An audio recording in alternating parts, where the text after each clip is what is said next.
You ask Tiger to solve. This deals with linear equations with one unknown. The final result is n equals 3. Let's solve it step by step. Simplify the expression. Find the greatest common factor of the numerator and denominator. Factor out and cancel the greatest common factor.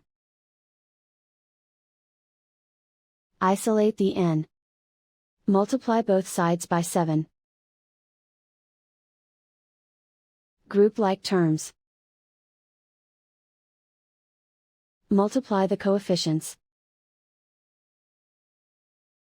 Simplify the fraction.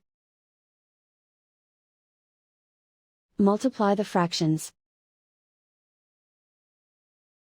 Simplify the arithmetic. And so the final result is n equals 3.